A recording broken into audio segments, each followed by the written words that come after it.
Wanita itu dengan tenang mengajukan sebuah kesepakatan, ia akan menikahi seorang pria lumpuh yang tak pernah dikenalnya, sebagai imbalan atas kekayaan yang melimpah. Namun ia sadar, harga sebenarnya dari transaksi ini adalah menyerahkan pengawal yang dicintainya selama 3 tahun kepada adik tirinya yang paling dibencinya. Ia bernama Luo Wanqing, putri sulung keluarga Luo.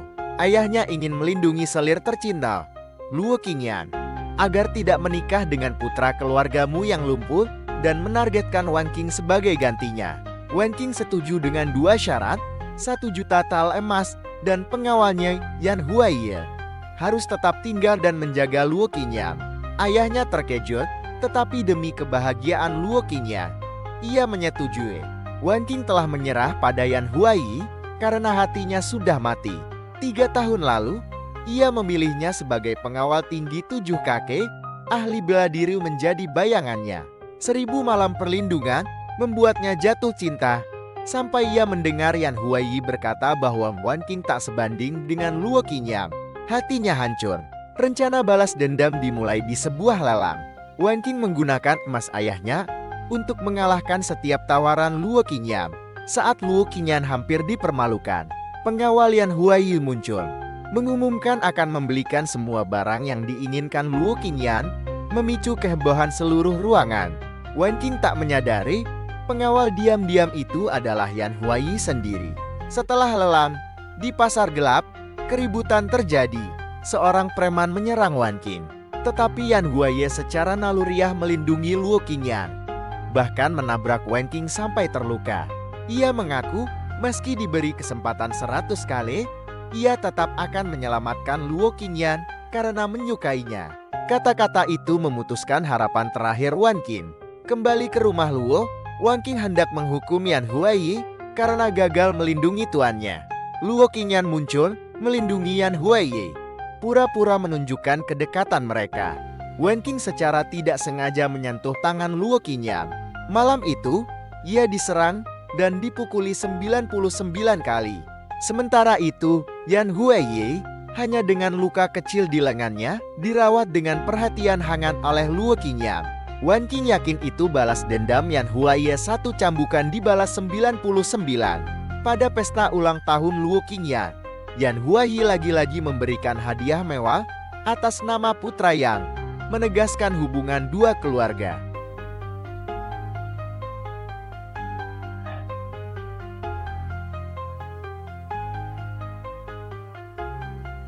Di akhir dinasti Qing, aku sudah memutuskan, akulah yang akan menikah dengan si lumpuh yang sedang koma dari keluargamu.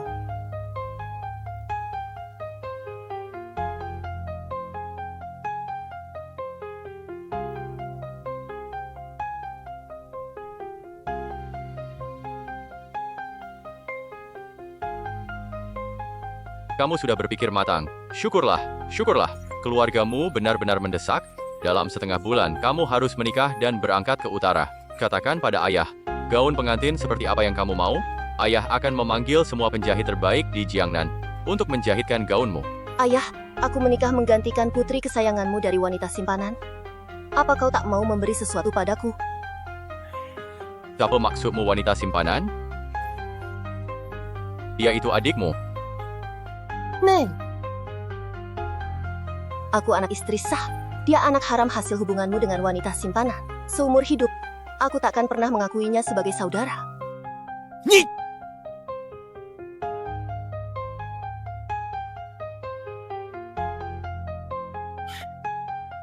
Katakan, apa yang kau mau?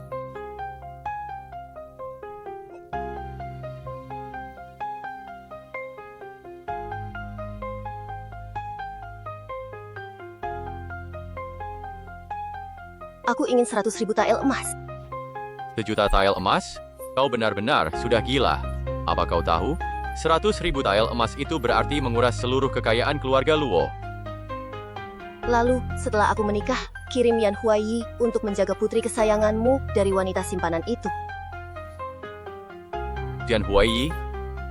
Bukankah dia pengawal kesayanganmu? Dulu kau selalu bilang ingin menikah dengannya. Sekarang kau menikah, aku akan membawanya pergi. Jawab saja kau setuju atau tidak.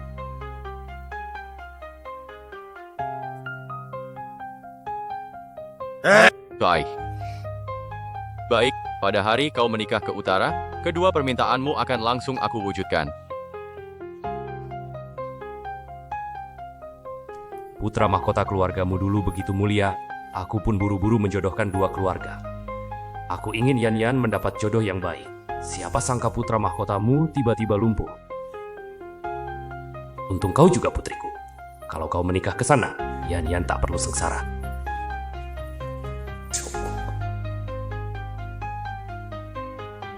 Tunggu sebentar. Kalau soal uang, aku masih bisa mengerti. Tapi kau sangat menyukai Yan Huaiyi. Kenapa kau rela memberikannya? Berikan saja pada Qin Yan.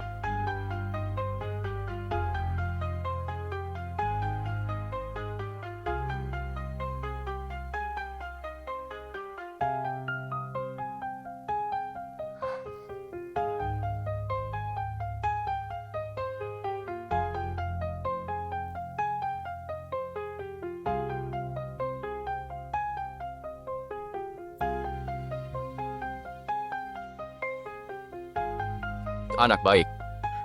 Aku suka sekali padanya.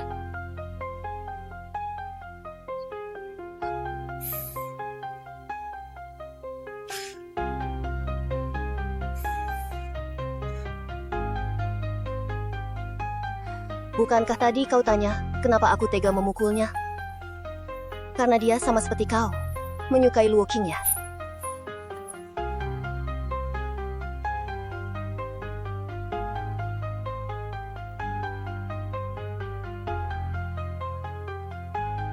Aku menyesal telah memilihmu jadi pengawal pribadiku 3 tahun lalu.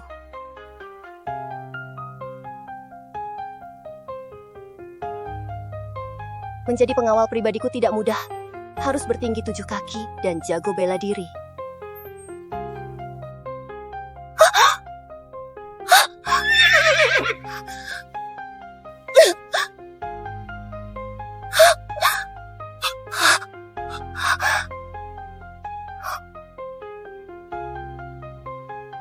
Mulai sekarang, kau adalah pengawal pribadiku.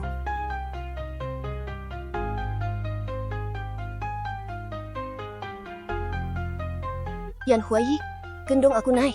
Nona, biar aku ambilkan bangku kayu untukmu.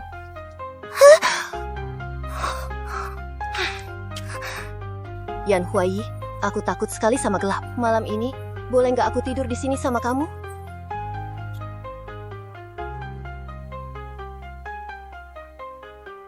Nona, itu tidak pantas menurut aturan.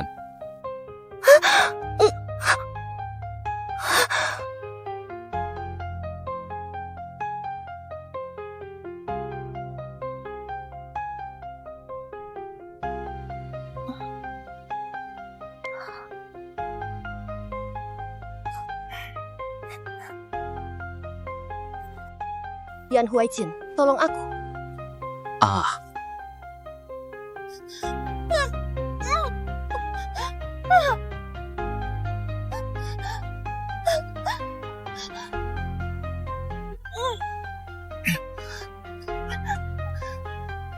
Aku juga nggak tahu kenapa hatiku cuma bisa jatuh padamu. Mungkin sejak ibu meninggal, aku benar-benar kesepian. Tapi 3 tahun, 1000 lebih hari dan malam, aku berusaha menahanmu. Tapi bahkan bulu matamu tak pernah bergetar sedikit pun untukku.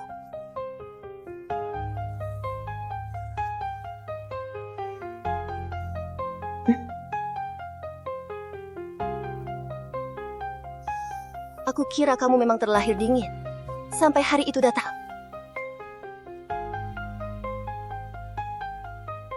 Saya bilang, Tuan Muda, Anda kan pewaris keluarga besar. Wanita seperti apa sih yang tidak bisa Anda dapatkan? Jatuh cinta sama Luo Qingyan pada pandangan pertama. Kenapa nggak langsung rebut saja dengan paksa? Tian Yan itu anak dari luar. Dia nggak punya rasa aman. Kalau aku tiba-tiba mendekatinya, dia pasti ketakutan. Aku mau lakukan semuanya pelan-pelan. Sudahlah, saya kira nona besar Luo yang setiap hari godain Anda itu bisa bikin Anda jatuh hati juga. Aku juga sama sekali nggak tertarik. Dia bahkan nggak sebanding dengan sehelai rambut Yan Yan. Kamu tahu nggak? Sejak saat itu, Aku nggak suka lagi sama kamu.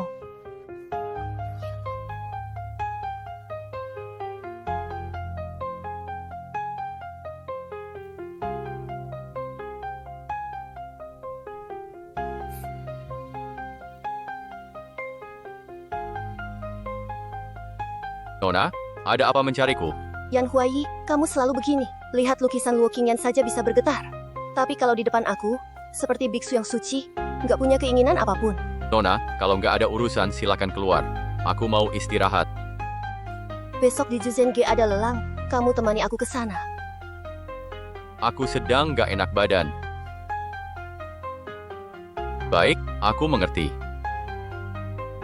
Ternyata, asal disebut Luo Qingyan, semua prinsipmu bisa kau langgar. Tenang saja, sebentar lagi aku sendiri yang akan mengantarkanmu ke Luo Qingyan.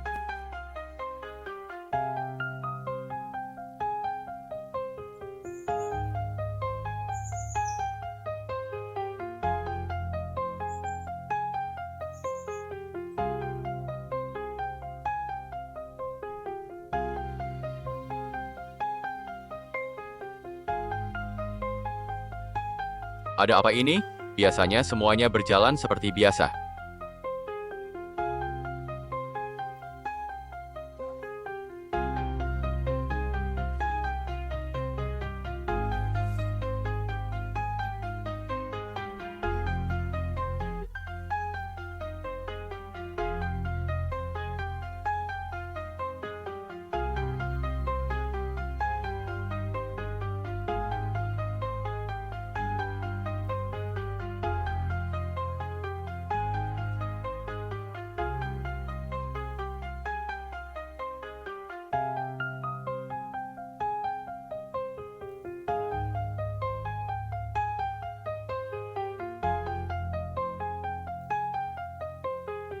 Kenapa hari ini dia jadi aneh begini?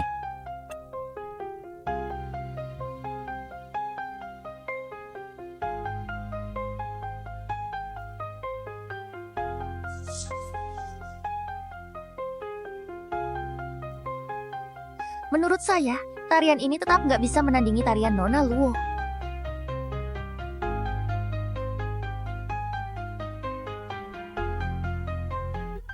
Betul-betul, benar sekali.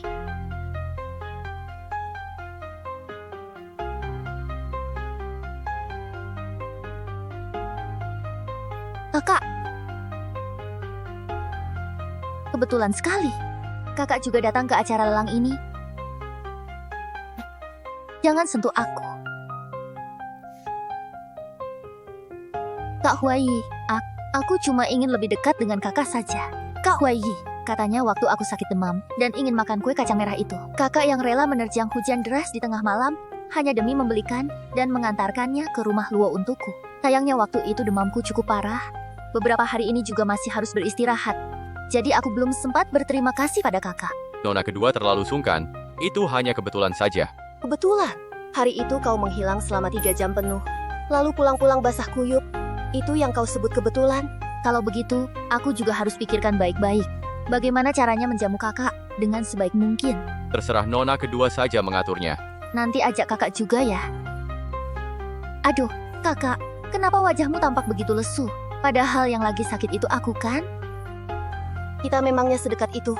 Kau hanya anak dari selir. Urus saja urusanmu sendiri.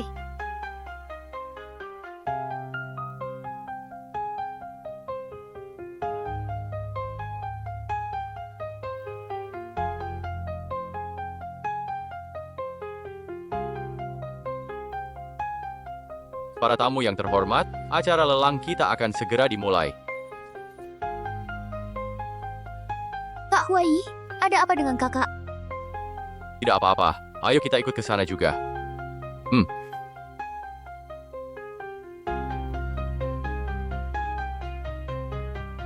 Sebentar lagi aku akan menikah masuk ke keluargamu. Tapi aku tak bisa berharap Luo Guanshan mau menyiapkan mas kawin untukku. Aku harus menyiapkan beberapa barang berharga dari lelang ini. Kalau tidak, begitu sampai di rumah suami, pasti aku akan diremehkan. Barang lelang pertama kita adalah karang awan putih dari Laut Timur, harga mulai 50 tael emas. 100 style. 200 style. Kakak, aku juga suka barang ini. Kakak tidak keberatan memberikannya padaku, kan? Oh, uang bulanan yang papa kasih ke kakak jauh lebih sedikit dari aku. Bukan cuma lebih sedikit, uang bulananmu 100 style emas, sedangkan aku hanya 100 wen. Kalau bukan karena warisan peninggalan ibu, mungkin aku sudah mati kelaparan. Tapi sekarang sudah berbeda. Aku punya 1 juta tile emas. 300 tile. 350 tile. 400 tile. 450 tile. Kakak, dari mana dapat uang sebanyak itu? Takut nanti nggak bisa bayar? 1000 tile. 1000 tile. Sebanyak itu. Menurutku, yang nggak bisa bayar sekarang justru kamu. Nona Lu kedua, apakah Anda masih ingin menambah tawaran? Tunggu sebentar. Cepat pulang, suruh pengurus Li kirim lebih banyak uang ke sini untukku. Ya, Nona. Kakak tahu sendiri, berapapun aku minta, ayah pasti kasih semuanya ke aku. Dulu memang begitu. Tapi sekarang semua uang tunai keluarga Luo ada di tanganku. Luo Guanshan sudah nggak punya apa-apa lagi buat manjain anak kesayangannya. Baik, kakak, kita lihat saja nanti.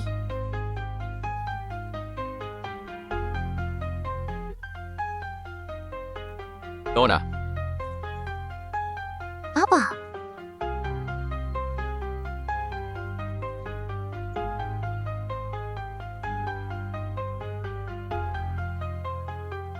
sekarang awan putih dari Laut Timur ini.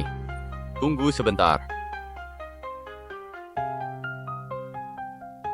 Saya ingin mengajukan Tian Dao. Tamu terhormat, maksud Anda? Saya Wang Cheng, pengawal Pangeran Muda Yan. Pangeran Yan memerintahkan, apapun yang diinginkan Nona Luo hari ini, semuanya akan dibeli dengan harga tertinggi. Pangeran muda. Pewaris keluarga Yan dari Markis Jianan. Orang paling berkuasa di kota selatan. Bukankah dia terkenal tidak tertarik pada wanita? Oh, bisa-bisanya menyalakan lentera langit untuk Nona Lu kedua. Wah, sepertinya Nona Lu kedua akan jadi orang penting sekarang.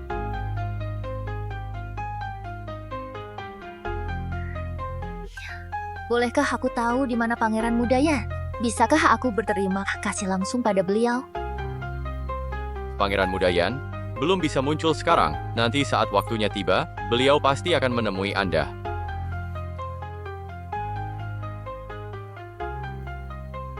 Kakak, apa kamu masih mau terus ikut lelang?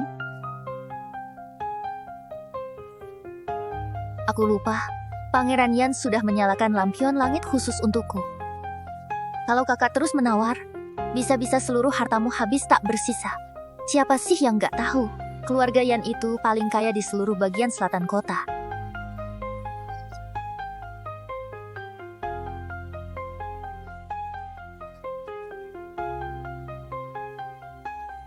Kunci istana kelas 1, nyalakan lampion langit.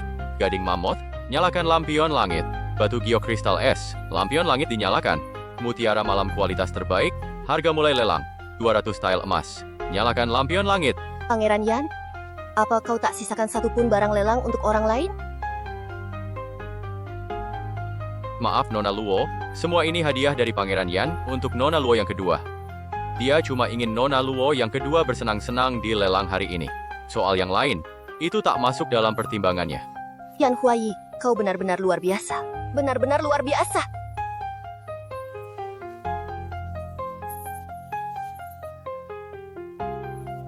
Selamat, selamat, selamat. Memang pantas jadi Nona Luo kedua.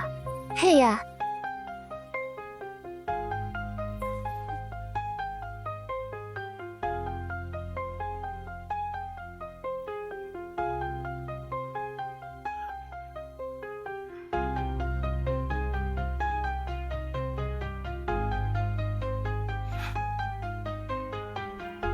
Pergi ke kedai Night Python di pasar gelap. Iya. Hanya minuman yang bisa jadi teman malam ini. Kakak, apa kau mau pergi ke pasar gelap? Akhir-akhir ini aku bosan banget. Ajak aku juga ya.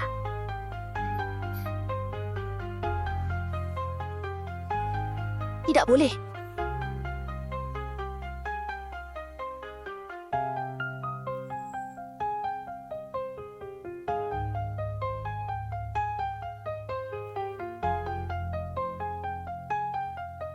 Kak Huai, kenapa si Pangeran Yan begitu baik sama aku? Padahal aku belum pernah ketemu dia sama sekali. Karena dia suka sama kamu. Kak Huai, kau jangan bercanda. Ah, Laki-laki paling tahu di mana uangnya berada. Di situ pula cintanya. Apalagi nona kedua sebaik kamu. Bukan hal aneh kalau dia jatuh cinta padamu. jadi Kak Huai juga suka sama aku. Kalau kalian mau ngobrol soal cinta, keluar dari kereta ini sekarang juga. Ini kereta kudaku. Maaf kakak, aku ganggu kamu. Aku nggak akan bicara lagi. Sepertinya semua laki-laki cuma suka gadis yang berpura-pura lemah. 海定离手！这是我的！必须是我先来的！给我！ Harus jadi milikku. Nona, ini milik Anda. Zara.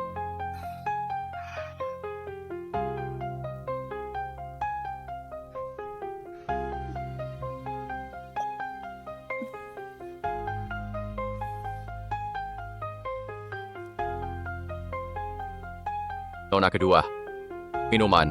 Itu bisa merusak tubuh Anda. Jelas-jelas pengawal pribadiku.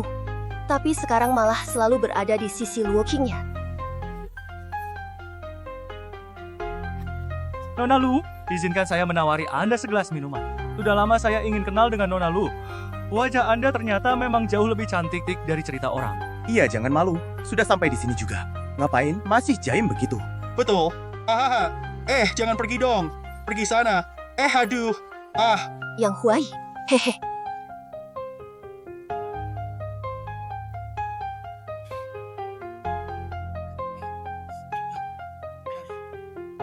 Pergi semuanya.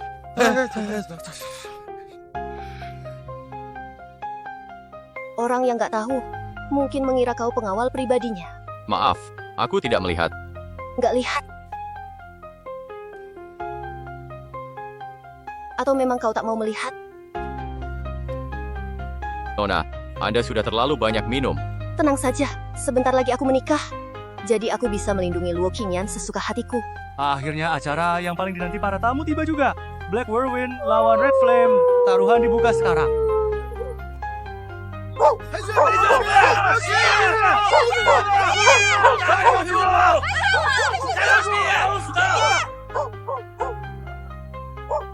Kakak,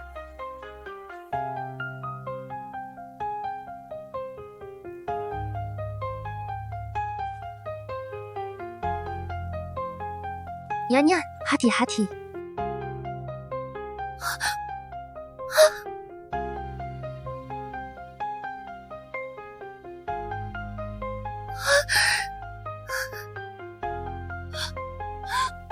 Angin hitam.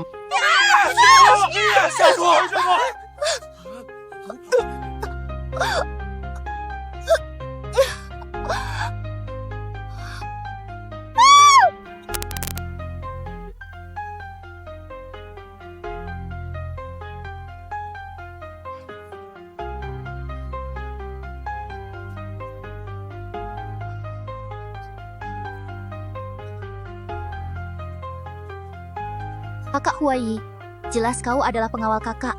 Kenapa pada akhirnya kau malah hanya melindungi aku? Ini semua salahku. Seharusnya aku tidak datang. Nona kedua, jangan salahkan dirimu. Meski diulang 100 kali.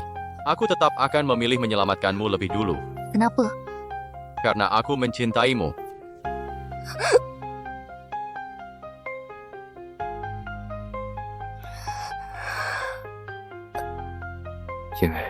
Aku mencintaimu. Kakak, kamu sudah sadar. Bagaimana rasanya? Sudah merasa sedikit lebih baik. Ini semua salahku. Kau ada di sini menggangguku. Bagaimana aku bisa merasa lebih baik? Aku hanya ingin peduli padamu, kakak.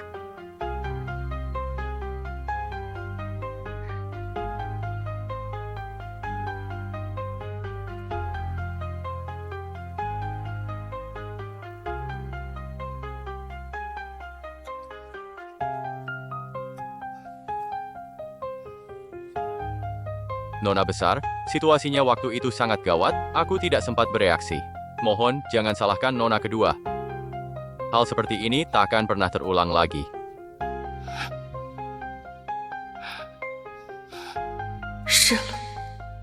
Aku tidak akan memberimu kesempatan lagi untuk menyakitiku.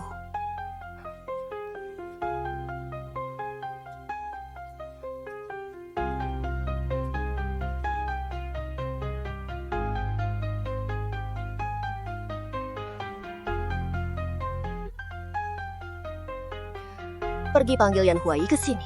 Ya, Nona besar.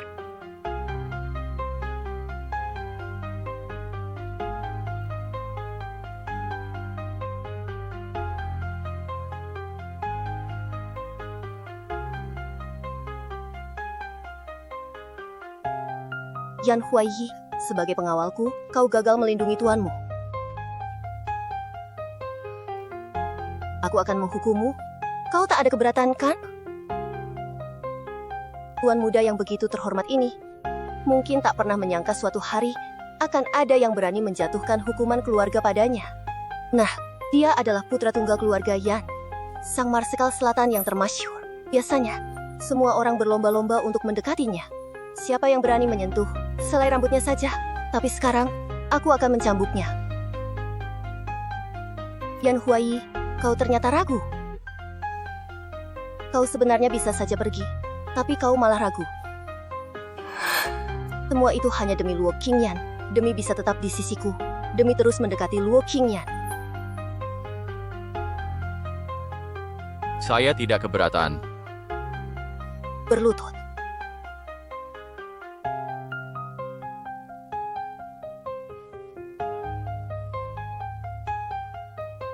Jangan. Jangan. Kakak, kalau mau memukul, pukul aku saja. Ini tidak ada hubungannya dengan kakak Huai. Minggir. Kakak, aku yang membuatmu terluka.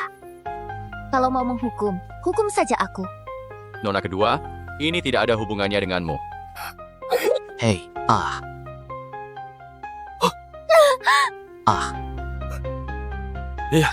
Kau tidak apa-apa.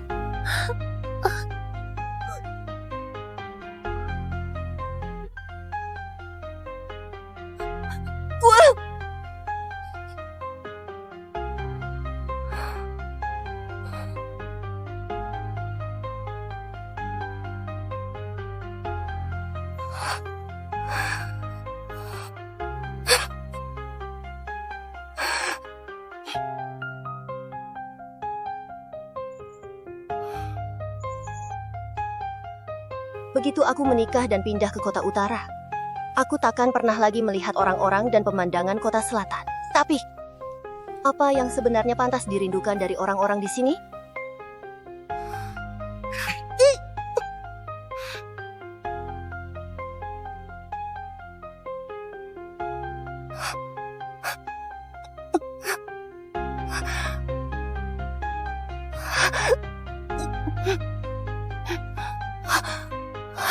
Siapa kamu sebenarnya?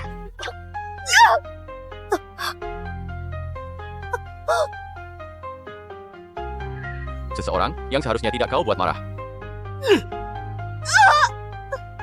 Siapa yang tega melakukan ini padaku?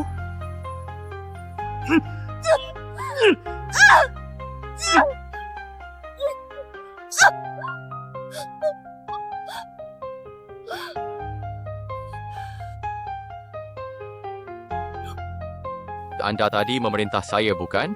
Tugas yang Anda berikan sudah saya selesaikan.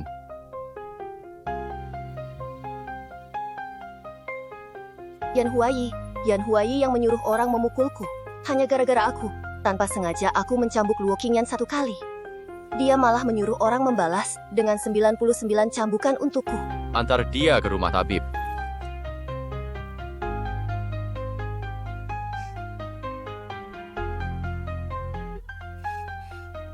Pengawal ini tampan sekali. Perhatian banget pada tuannya. Iya, cuma luka cambuk sedikit, tapi hebohnya seperti apa saja. Coba lihat yang ini, tubuhnya penuh luka. Tapi tidak ada yang peduli.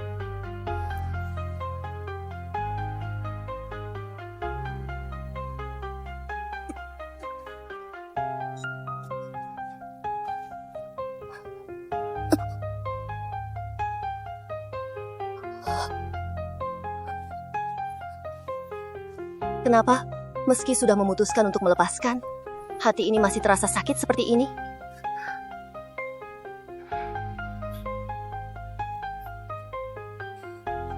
King, jangan menangis. Tak akan ada yang peduli padamu.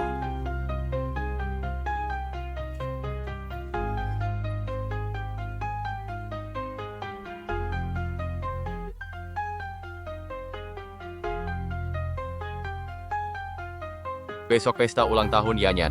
Akhir-akhir ini dia selalu menangis di depanku. Bilang ingin memperbaiki hubungan denganmu, kau datang saja. Aku tidak mau. Kenapa sih kamu marah? Mungkin ini kesempatan terakhirmu hadir di pesta ulang tahun Yanyan. Nanti kalau kamu sudah menikah, di sana.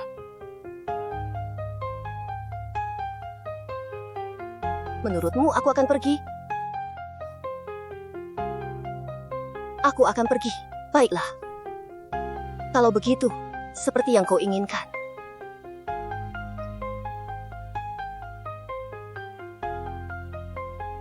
Yanyan kami sejak kecil memang manis dan pengertian. Dia paling kusayangi. Tentu saja, memang Yanyan yang paling manis di keluarga kita. Ayo minum bersama ayah dan ibu. Ayah ibu, aku hormat padamu. King itu permata keluarga Luo. Ulang tahunnya harus kita rayakan dengan meriah. Hahaha. Ayah memang yang terbaik. Iya, haha. Kalau ibu bagaimana? Ibu juga yang terbaik. Aduh, Wang King yang paling terbaik.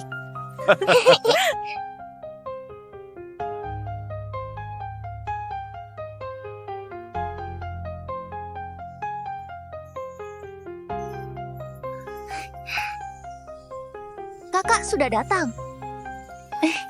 Wang King, ayo duduk, jangan sungkan ya. Kakak, izinkan aku jadi bagian keluarga, toh aku sudah melahirkan anak untuk Tuan Luo.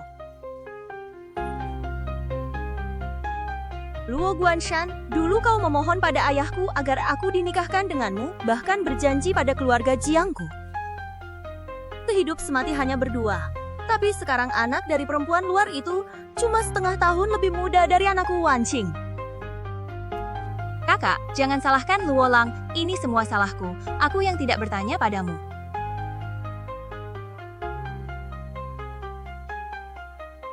Aku mencintai Ruyan. Aku akan menikahinya dan menjadikannya istri pendamping. Aku hanya datang untuk memberitahumu. Kau mau menjadikan perempuan luar itu sebagai istri pendamping? Kau mau membuat anak haram itu jadi saudara dengan putriku Wan Qing? Ulangi. Katakan sekali lagi. Katakan lagi.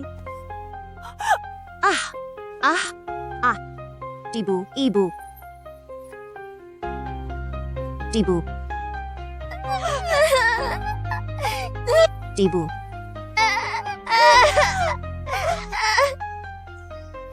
Kakak, ayo kita pergi.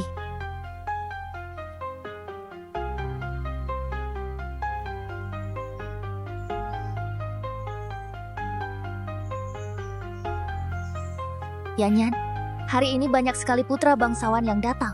Apa keluarga Luo ingin menjodohkanmu? Tapi aku dengar kamu sudah bertunangan dengan keluargamu, kan? Pertunangan itu sudah dibatalkan sejak lama. Syukurlah.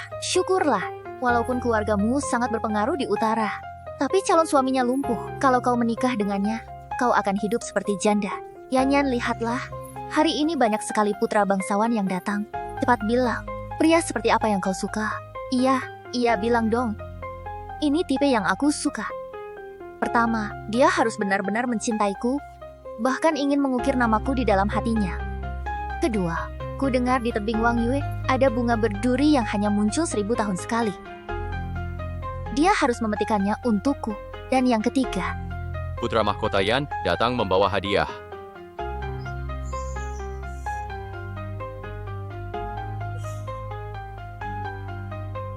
Selamat ulang tahun untuk Nona Luo yang kedua. Semoga bahagia selalu dan bebas dari segala masalah.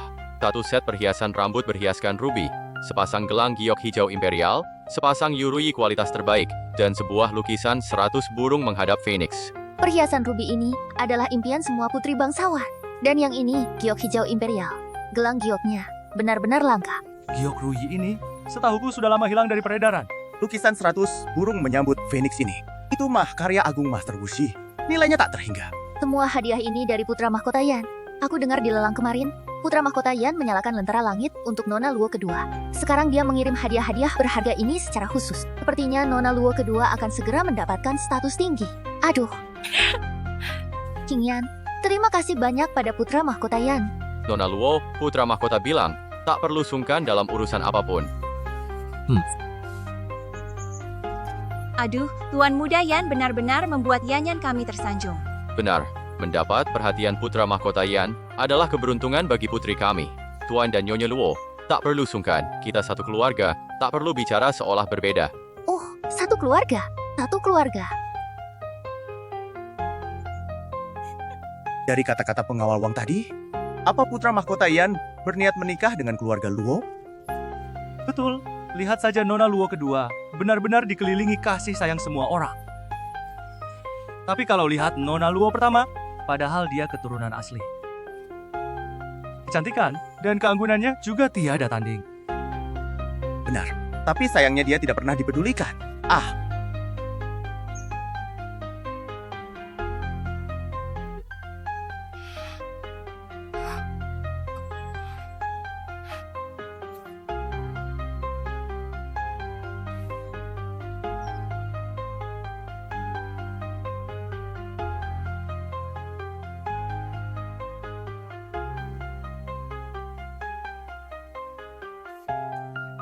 Kenapa kakak sendirian di sini menikmati angin? Tapi sekali ya. Kenapa? Tak ada tamu, tak ada ayah. Akhirnya kau berani membuka topeng palsumu. Kau tahu tidak? Ayah sudah memberitahu aku. Kau akan menikah dengan orang lumpuh itu.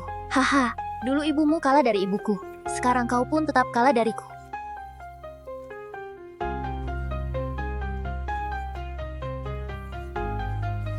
Ulangi, katakan sekali lagi. Kukatakan, ibumu memang pantas mati saat melahirkan. Dia.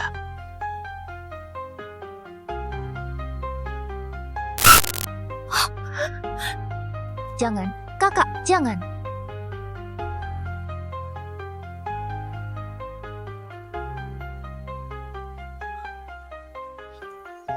Kamu gak apa-apa. Jangan salahkan kakak, Aku yang membuat kakak marah.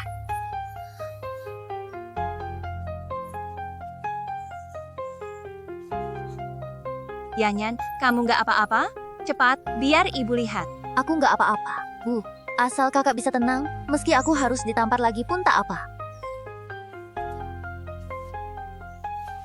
Tuan King, kamu sudah buang semua ajaran keluarga Luo, ya? Jahat sekali, padahal hari ini ulang tahun Nona Luo kedua. Tapi memang, ibunya sudah meninggal dari dulu. Lahir dari ibu, tapi nggak dibesarkan oleh ibu, makanya hatinya sempit begitu. Ditambah Nona Luo kedua sangat disayang. Dia pasti cemburu berat. Tadi aku nggak memukul dia. Tapi kalau kalian mau menganggapnya begitu. Kalau begitu, aku memang memukulnya. Anak durhaka.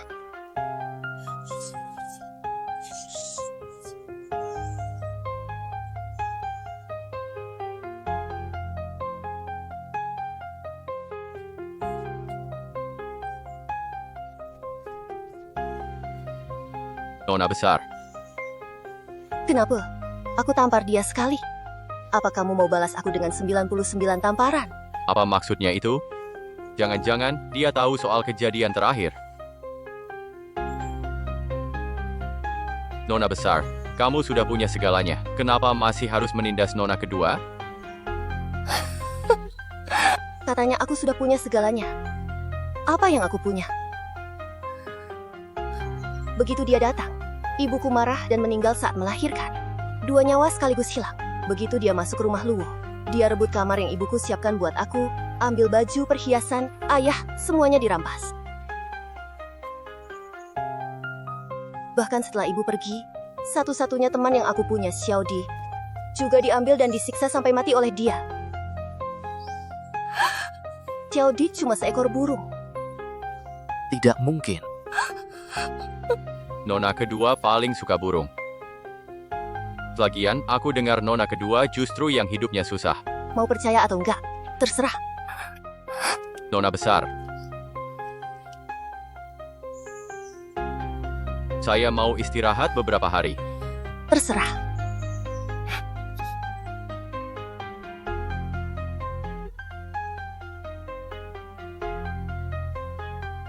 Saya ingin istirahat beberapa hari.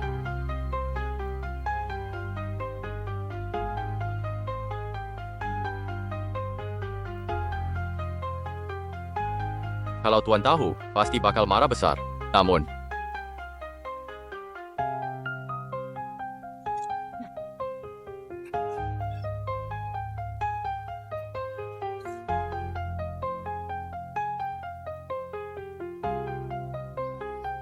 Kalau benar-benar cinta aku, dia pasti berani mengukir namaku di dadanya.